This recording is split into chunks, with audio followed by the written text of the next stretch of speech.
As far as I'm concerned, as long as that same respect and recognition is not shown toward every one of our people in this country, it doesn't exist for me. And during the few moments that we have left, we want to have just an off-the-cuff chat between you and me. Us. We want to talk right down to earth in a language that everybody here can easily understand.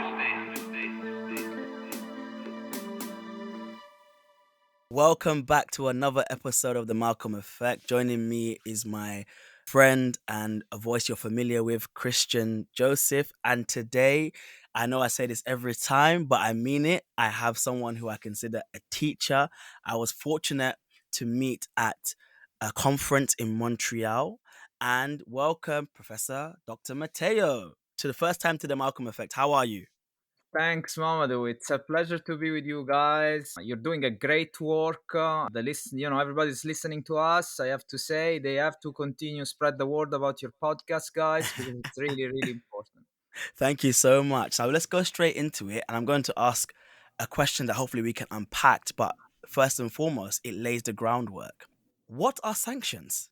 Yeah, that's the most basic questions that you could ask. And I think if I was to provide a definition, I would say that sanctions are economic coercive measures which are deployed to discipline or punish those actors, whether state actors or non-state actors, that aim or dare to challenge and question the hegemonic or dominant role of the US controlled financial market, or, if you allow me, what I would prefer to call, following the third worldist Marxist tradition, when they aim to challenge US led imperialism.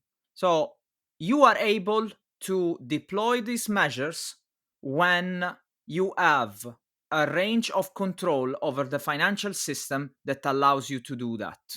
And this is part of the bigger scheme of imperialism.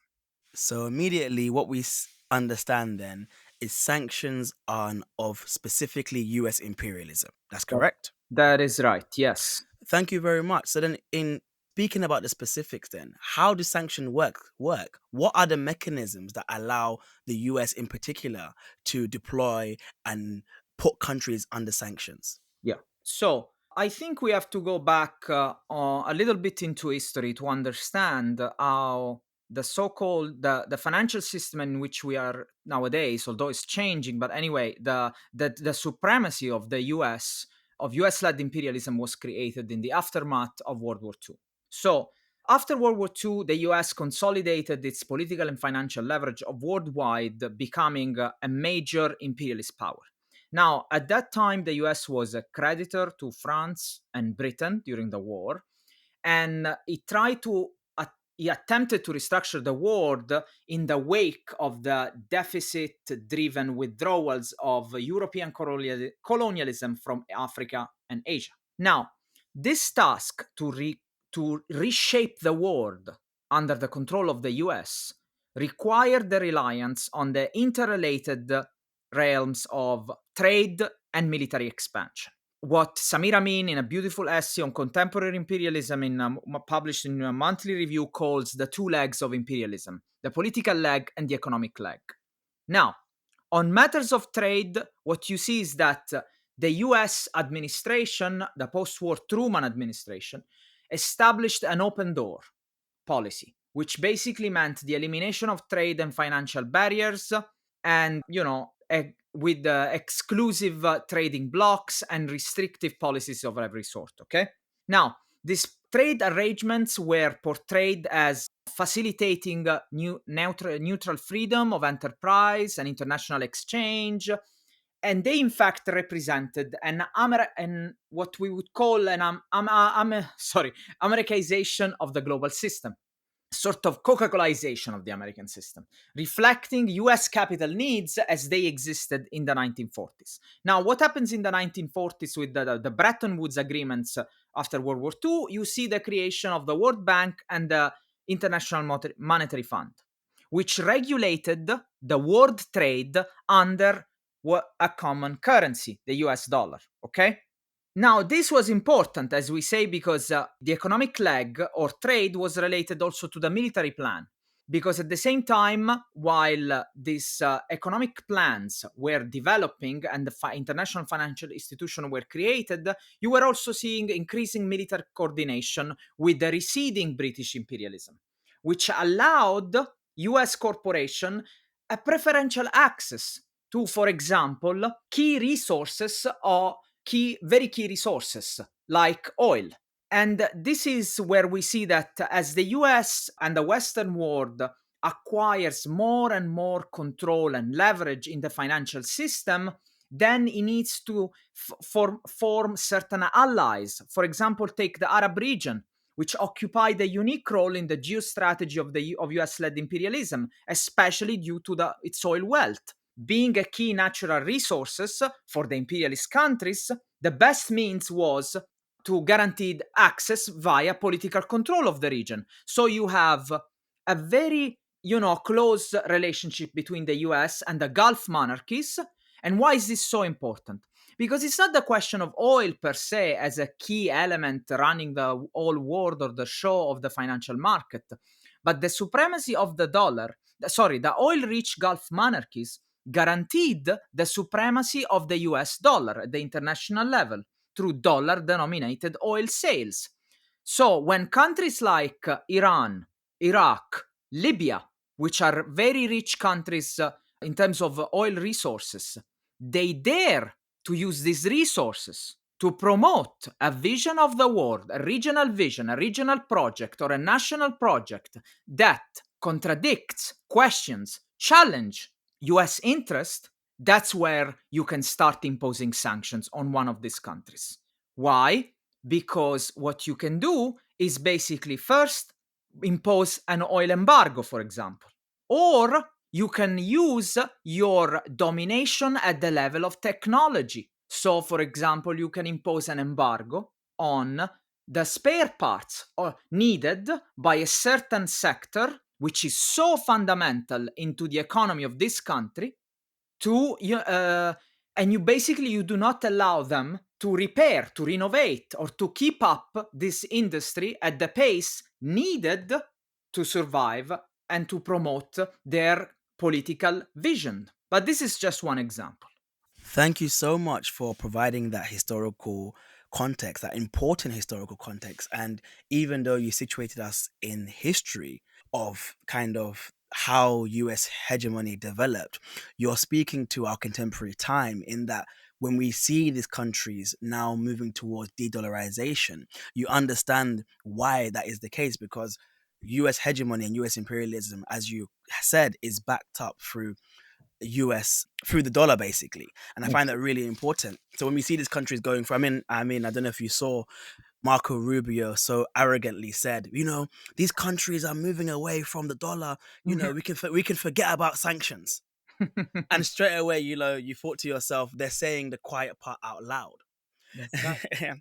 So thinking about the specifics, then, when we see, we know Cuba has an embargo. We know that China, Iran.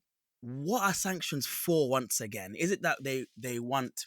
Yeah. Because I know they say we're trying to punish the governments, but all too often it's the people on the ground who are punished. So can you give examples of what are the specific impacts of sanctions are on those countries that are sanctioned?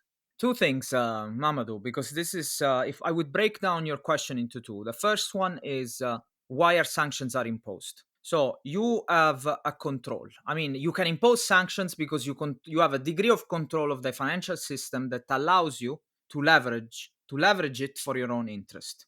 That's one. That's what we talked about. The second point is why are sanctions imposed? Sanctions are certainly a coercive economic measure, but at the same time, as you rightly were pointing out, they are imposed for political reasons. So when we look at sanctions, we tend to think of sanctions as purely economic measures, but we always have to think of sanctions as measures that are deployed to stop the possibility that a different political project emerges. So when the sanctions are imposed, there is always a political war undergoing and also an ideological war undergoing. Because all the countries that you mentioned, whether it's Iran, whether it's Cuba, whether it's China, you need to switch the TV for 1 second and you need to start hearing the kind of news that are constantly reported and the way these countries are depicted. And they start with all this long list of adjectives which goes from rogue, authoritarian, communist, and anything that basically allows the Western governments and US imperialism to justify ideologically the reasons why we are going to impose this type of sanctions on a country that is, on the other hand, is simply trying to gain its own independence, because the idea of imperialism is to create precisely this dependency, whether it's technological, whether it's in terms of resources and material and it's technological, resources, educational. Imperialism wants to create a dependency for countries of the global south. So the moment these countries try to face up to this or challenge this, obviously they can be under sanctions. Now, you mentioned, I will give you an example that is probably one of the most tragic of the history of sanctions when it comes to the Middle East. The case of Iraq, for example. Iraq, whose government was purposely, depicted as a rogue country, sponsoring terrorism, authoritarian, and all that. Without entering the internal contradictions that the Iraqi government had, what you see is that sanctions were imposed by the US and the UN and this is a very important also detail to add, that with the collapse of the Soviet Union in the 1990s, what you have is the so-called sanctions decade. Basically, the US uses the UN as a tool to impose sanctions everywhere they want, whether it's Yugoslavia, it's Somalia, it's Iraq, it's Libya, Iran, everywhere. So from 1990s to 2003, the sanctions were imposed on Iraq. Now, one of the rationale that guided the imposition of sanctions was that any goods that could be used by the civilians, by also the military, were going to be embargoed by the UN. So basically, what you're saying is that any infrastructure, imagine that any type of infrastructural service like electricity, roads, telephones, construction equipment, vehicles, anything, as a civilian use, certainly, but it can also have a military use, no? So the decision was to impose almost a blanket denial, regardless of the hardship that the civilian population would bear. And this is indeed what happened. Just a little example would be, we allow medicines in, okay? That's fine. But we do not allow the refrigerators and the trucks needed for the cold chain, without which the medicines become unusable.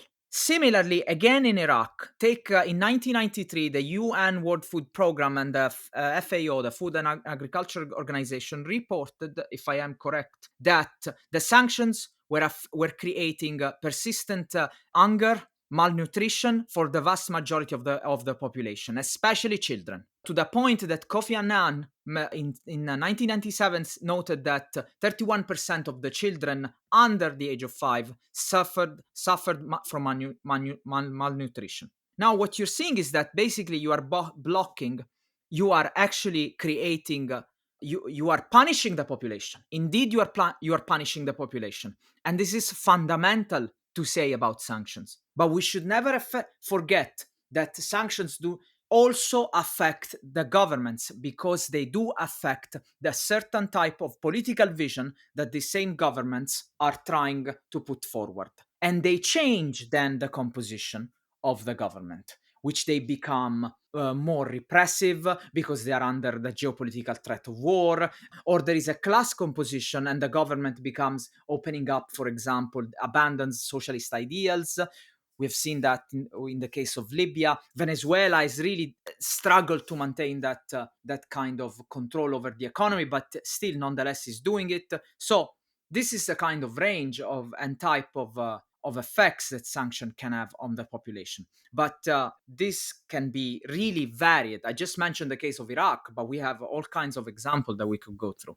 No, thank you so much. And I think what you're speaking to about the internal contradictions of certain countries or these countries' political projects being stunted by sanctions. Whenever we hear, like, let's say what happened in Iran recently, or we hear, what the Western media quotes what happens in these so-called authoritarian regimes, Mhm. they never. So when you hear, listen to Iranian women, for example, or That's right. listen to La Center Cuban voices, the question never becomes in the liberal media and corporate media, but why don't we say the primary contradiction is lifting of the sanctions if Bravo. you really want to help those people and the citizens in those countries? And I find that it really speaks to the hypocrisy of liberals, because why is it, and I want to put it to you, why do Mhm. you think that in the imaginary of liberals, economic sanctions seem to be the lesser of two evils, or a better alternative and a better punishment than, let's say, boots on the ground?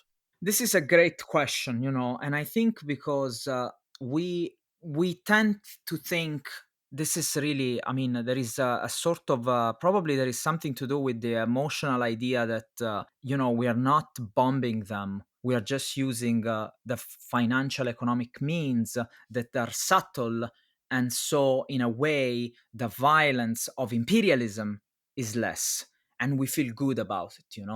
This is where we really we cannot relate to the violence that an economic system can do, or the leverage of certain measures can do to a country of the global south. I think this is related also to the fact, and because I think it's important to say it, to the fact that there has been a complete obliteration of a certain tradition of thinking, which is the it's a tradition of thinking that has to do with understanding the world not simply through identity politics, or race, but also understanding the world through political economy. So you find that many liberals, most of the time, are completely oblivious to the fact that the domination of the world takes place through an economic system and a material exploitation, which can, which is, a material relation of exploitation between countries of the north and the south, certainly, but it also takes place through a process of class collaboration between ruling classes in the core and the neo-colonial bourgeois in the periphery. So, and then what you see is that basically you have this extraction and control of resources in the south, which depends more and more on the degree imperialist countries, in collaboration with the neo-colonial classes, the ruling classes in the periphery, to on the degree they both oppress and exploit their working classes. And this is where you see that when military domination is just one of the ways, is I call this the imperialist arsenal, and military domination is just one of the ways you can think about controlling a country of the south, or because you can, for example, prevent them from accessing technological resources, as we were saying before, or harnessing their internal resources for the purpose of regional and popular development. This is the case, this is where we need to see sanctions in continuity with other forms of war. So why do we like sanctions? Well, because we don't just like sanctions. We think, and this is where we go back, I think, full square to the point of this is not an economic war, it's a political and ideological war, to the fact that Western countries believe that they are exceptional, that they incarnate a sort of missionary and colonial role in the world that justifies the policies that they can take, that then they undertake. Yeah, to kind of follow up on, the aspect of looking at the world through political economy.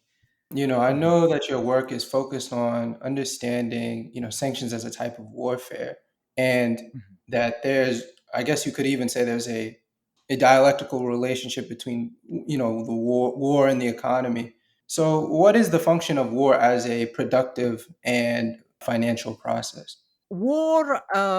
2 points, and this is again, we need to we can proceed historically to see the difference. So war can be a military tool to, for example, install a puppet regime in a certain country. So imperialism comes, is not happy with the government that is controlling that specific state, because that government is not towing the line of the imperialist interest. So imperialism, US imperialism, comes in, creates a war, intervenes militarily, and in that moment, what you have is the installation of a puppet regime that is more in tune, more aligned with US interest. This has been one of the functions that war had in the past.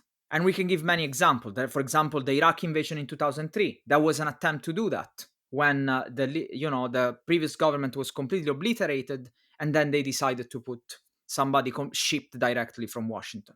The function of war nowadays instead is different, and it connects more to the fact that we are seeing a change at the geopolitical level. So war becomes a form of accumulation, has always been a form of accumulation, but a form of accumulation by destruction. So in other words, I don't go for war in order to install a puppet government that is going to open up the economy and is going to allow my own corporations to come in.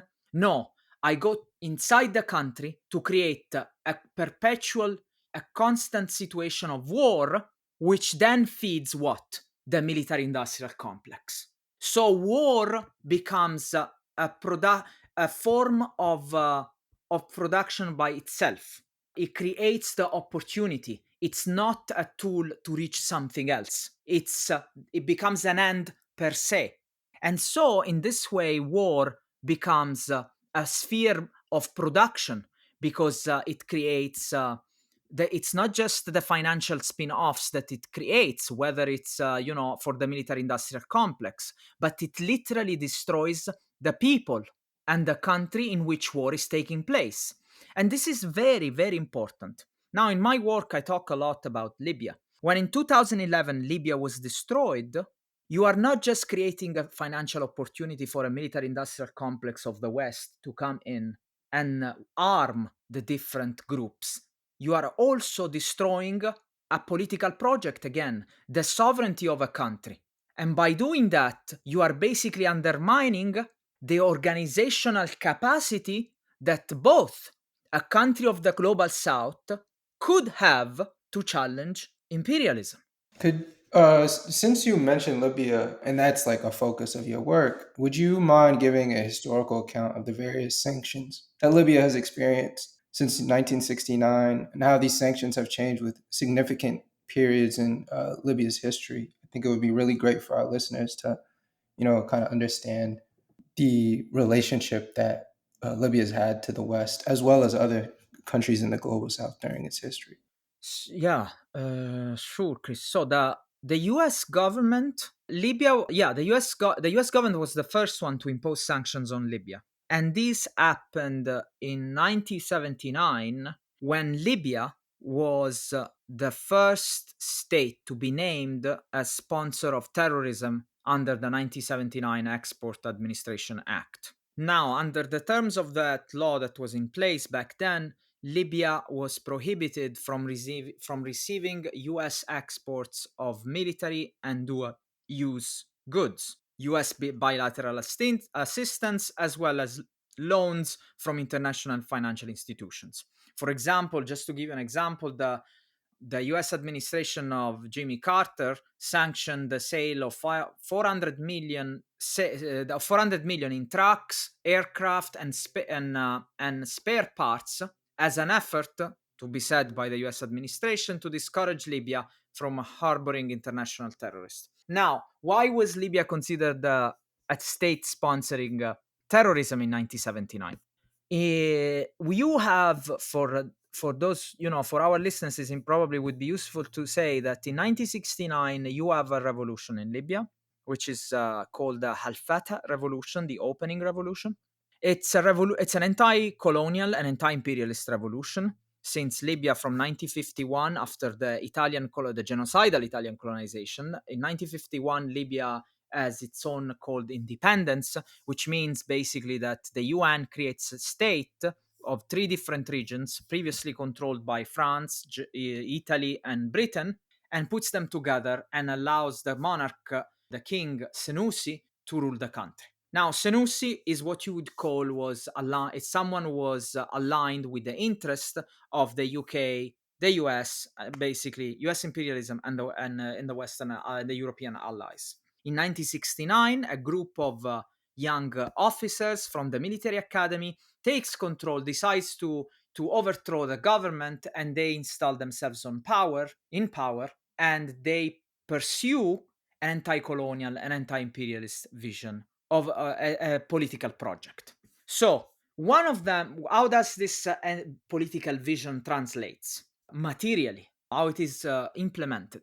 Well, you see that, for example, Libya in and you know, I work a lot with unclassified documents by the CIA. You see that Libya, for example, over a period of 3 decades from 73 to the 1990, paid over a total of 12 million to the Irish Republican Army. But that was not the only group that was supported. You take any CIA government, and you will see that Libya is considered to be adopting a policy of subversive activity and support for national liberation movements in Latin America, Africa, Asia, and the Middle East. Then what you see is that Libya is financing Palestinian revolutionary factions against the Zionist entity. So basically, and Israel had a very crucial role for the US in the Arab region. Why? Because together with the Gulf, Israel became effectively a US military outpost in the region. From 1948 until the mid 1973, Israel had received the sum of over, I think, 8 billion in economic assistance, which basically meant $3,500 for each Israeli. And this is very important. Why? Because basically an average Israeli each year received at that time in aid alone more than double the per capita income of an Egyptian, which was under $2 in 1969. So when Libya starts arming all these groups, all these national liberation movements, the US comes in and says, hold on a second, you are not towing the line as we want. You are supporting terrorism. And this is where I say that there is always an ideological war when sanctions are imposed, because there is always an attempt to undermine politically and ideologically a certain political project. And that creates the ground to impose sanctions. So, and we go back to the sanctions. 1979, you have first a technological embargo and also an educational embargo. Now, why this is important? Because in the 60s and the 70s, the US had what we'd call a technological monopoly on aviation and oil sector. And Libya, throughout the 1950s up to the 69, its own oil industry had been created and built through American technological equipment.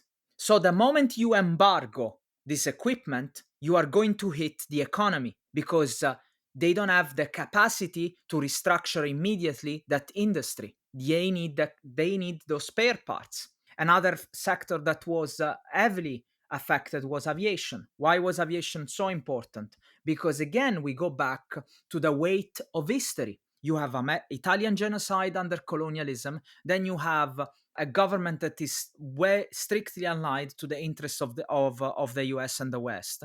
By the 1969, what you see is that Libya does not have that required skill workers to be employed, the required skilled workers to be employed in these technological sectors, which were heavily controlled and managed by Western corporations. So the moment you put an embargo, the aviation is important. Why? Because it allows you to bring in Western foreign workers. So the moment you put an embargo on the spare parts of the aviation sector and the aviation industry, this has a strong impact on your economy, because you cannot bring any more foreign workers in. And then what you see is that the sanctions gradually change, because if you had unilateral sanctions in the 1970s and then in the 1980s, you also have the unilateral sanctions become multilateral sanctions in the 1990s. Why? Because in the 1990s, as I was saying before, the Soviet Union collapse. So there is no more balancing of power at the geopolitical level, and the US is able to to gather the support of each and every country and use the UN as a tool to impose countries as they see fit. So by the multilateral sanctions in the 1990s become way more, they branch out way more than they used to, than the previous ones. In this case, what you see is that there is an embargo on Libya imposed. There is a freeze on foreign currency and foreign reserves, and also a check and control, an embargo on the spare parts. But by the 1990s, Libya is able to overcome this, but only by buying, for example, spare parts through deals in the black market, where is the country where the state is actually charged 90%, if even 100% more to buy parts that they could buy in the normal market if sanctions were not there. So and then when you block the foreign currency reserves, that means that you cannot make financial transactions into the world market, because you are not allowed to use these foreign reserves. So that means that Libya needs to go and use its reserves internally. This can create debt within the country, and most importantly, this is where sanctions link to monetary imperialism. You create inflation, because Libya during the 90s, the inflation went up to 90. If I am correct, it reached the level of 200% above the usual level. Consumer goods, the price increase the price of consumer goods increased 200% above their usual level. So this is very important, because you are cheapening not just the life of people, you're cheapening also their currency. But this was possible. Why? Because the US had complete control of the financial system. When you come to you fast forward and you see now the sanctions being imposed on Russia, this is not working anymore. So I kind of wanted to circle back to a question Mobudu had asked earlier about, the liberal view on sanctions and seeing them as a more humane response, or a more humane interaction with countries in the global south as opposed to direct warfare. And I think, to take it a step further, with regime change and economic regime change, oftentimes in the West, we get a narrative that is what the people in a particular country want, that there's this sort of manufactured consent, on the part of Western powers. And as you had said earlier, right, that in fact, these changes in economic regimes are more, and these changes to financial orientations that are in line with Western powers are more in line with, say, the bourgeoisies of that are in the global south, as opposed to the masses of people. Then how do we get sold the message that it's actually the masses of people that want this regime change, that want these various interventions? That's a good question, and this is where we need to see sanctions. We go back to what you both were talking, and you asked me before. This is where we need to go back to see sanctions as one of the many forms of warfare of the imperialist arsenal. It's sanctions act as a form of economic warfare, but that supplants or complements the use of other form of warfare, whether they are military and or none. Now, this is very important, because when you, for example, undermine the economy of a country through the imposition of sanctions, you create unrest. It's inevitable. That's always been the goal, because you are tightening the belt of the working classes, of the people that are suffering on a daily basis. But at the same time, it would be really absurd to think of sanctions as operating to single them out as a form of warfare. Why? And I take two examples, very in time-wise, very different, but we can even put Russia into this, which is not a country of the global south, yet it's a country that is threatening the hegemony of the US.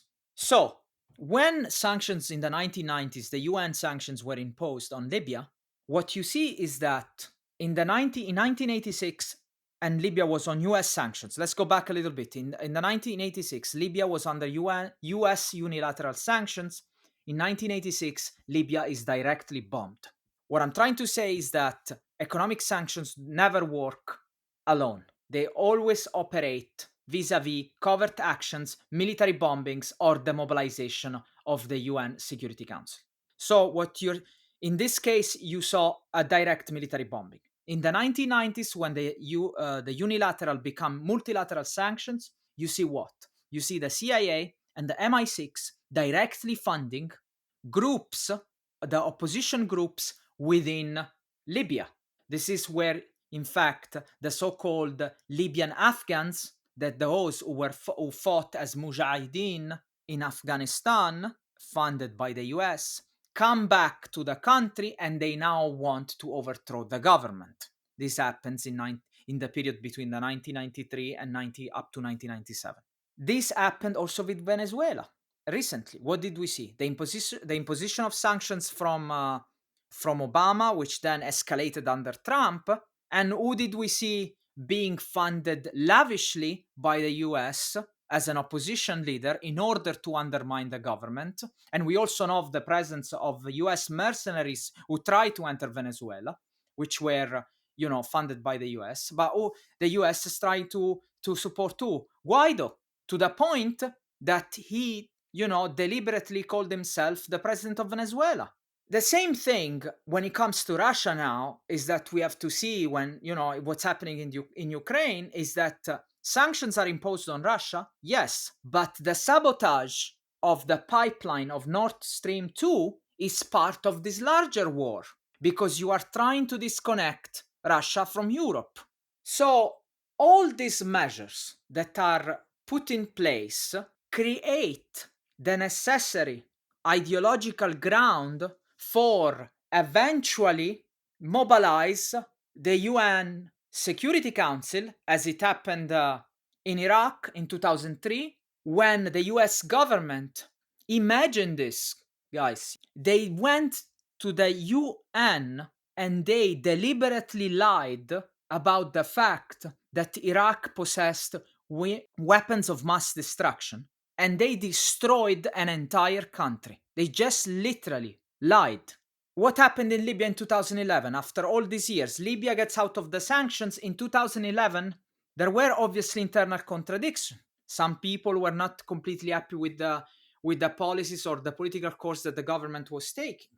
But at the same time, we can now say, because this is the power and the weight of history now, in 2023, 12 years after the NATO-led military regime change operation in Libya, that these groups were directly funded by the Western powers. There were military troops on the ground from Qatar to the UK to many other countries.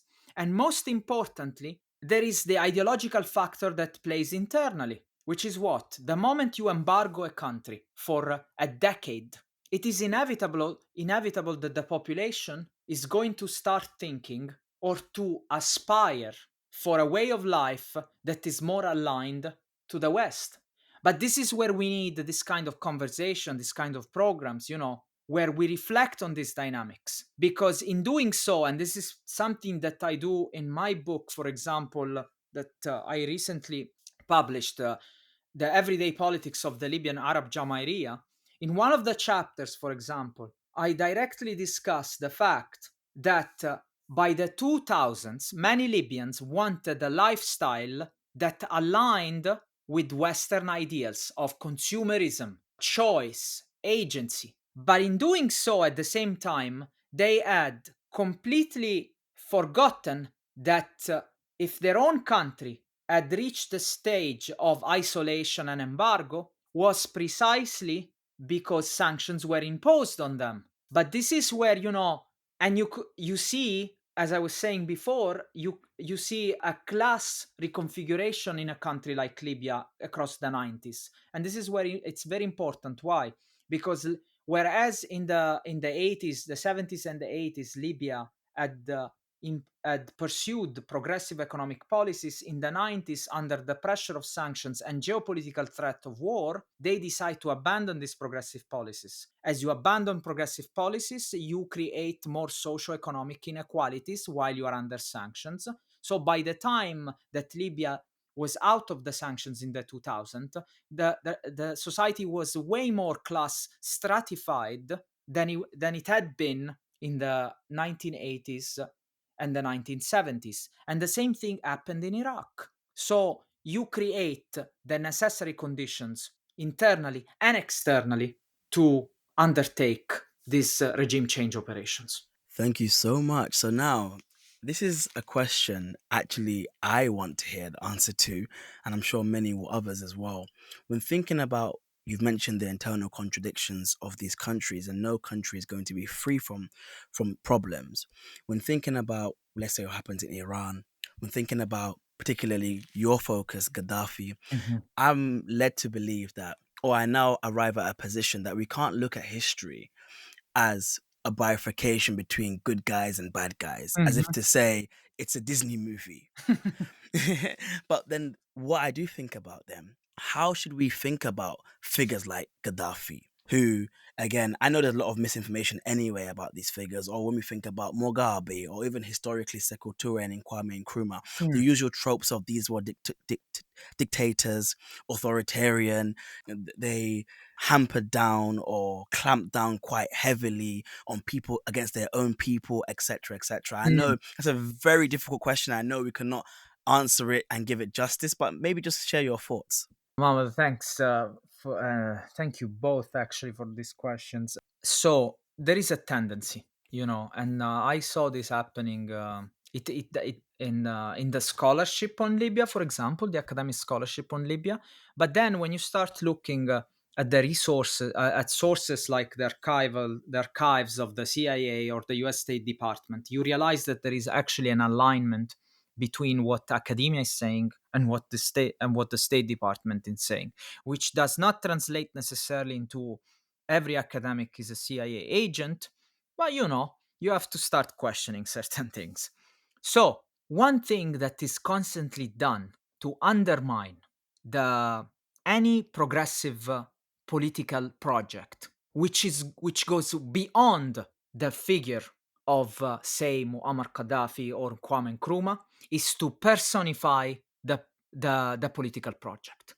So immediately, and this is where it is so important to proceed differently, to understand history through a dialectical project, through Marxism, through the historical materialist tradition, because men and leaders are important elements in the in the formation of certain political projects, but it's always the weight of history that counts. The personification is done precisely to create a gap. And again, it's part of this ideological war to create a gap between, oh, this is what the leader is saying, but this is not what the people want. So we intervene to create that kind of friction right there. But when we look at all these leaders that you were mentioning, they all came about in a certain historical moment, which was a moment of decolonization, where countries from Africa and Asia, it was a tide, it was a wave. It wasn't just one single figure or one mad dog, as Ronald Reagan used to call Gaddafi at the time. So this is very important. Why? Because it means then that we need to approach differently the way we understand politics. We cannot just look at what that leader has said or that figure has said. We need to also always have what I would call a structural approach. We need to see how history changes, how this big geo-economic and political structure affect the decision of certain leaders.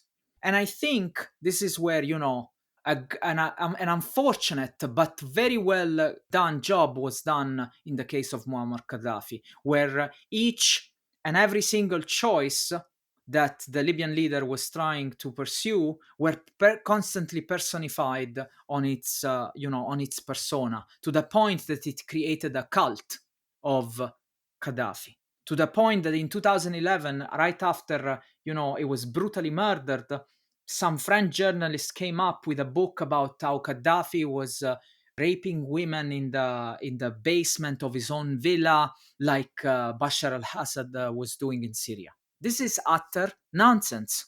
It's nonsense, but it's this kind of Hollywoodization of politics, which I have to say, Americans love it, but it's it probably speaks to the level of American politics as well. Okay, so I believe this will be the last question. And in the spirit of thinking about dialectically, I kind of wanted to shift things about agency under imposed economic sanctions, because we've talked a lot about sanctions as an imposed economic condition, but I don't believe like history of a particular country or history within an international sense can be characterized simply by imposition by dominating powers, but Mhm, also resistance and the agency of nations and mhm, their people. So I guess mhm. I want to end on what then is done in the face of sanctions, both Yeah. historically and what should be done in the face of sanctions going forward, seeing that, at least in the financial sense, U.S. hegemony is being challenged and in decline as we are seeing, a move towards multipolarity. Well, if you Mhm. accept that. Yeah. Thanks, Christian. No, it's a very important question because there is agency. The question is the way we come to understand what is agency. If we are to understand agency as the power of the single individual facing alone the weight of history and the imposition of sanctions, that is not agency for me. And this is what the capitalist liberal system wants to tell us. Wear what you want, eat what you want, do whatever you want. That, for the global south and for the country that historically have been under the thumb and the weight of imperialism and colonialism, is not agency. Agency requires a political project, a structural project that is bigger and way more powerful than the actions of the single individual. So let's look historically at what, for example, the forms of we could call anti-imperialist projects or agency, if you want, that were undertaken by certain countries. And we can speak on the past and the present. Libya. In Libya, under UN sanctions from the 1990s up to the 2000s, starting to repair and to construct alliances with states, with African states. In doing so, one of the projects was the launch of the Organization of African Unity, which then became the African Union. And as we know now, one of the projects that the Libyan leadership and the Libyan government had in mind, thanks to WikiLeaks and thanks to the work, I have to say, of Julian Assange, who's still brutally detained by the US and Britain in prison, and this is shameful on on Western governments. What we know is that the Libyan government was putting aside an amount of gold reserves in order to build or to propose a project for a common African currency. Now, the idea of having a common African currency is revolutionary. It's really a form of agency that it can counter imperialism and the imposition of economic sanctions. That is from a global south perspective. And similarly, what we are seeing nowadays, as for the readers that they don't know, all international financial transactions take place through the, up to, very recently, they took place through the SWIFT.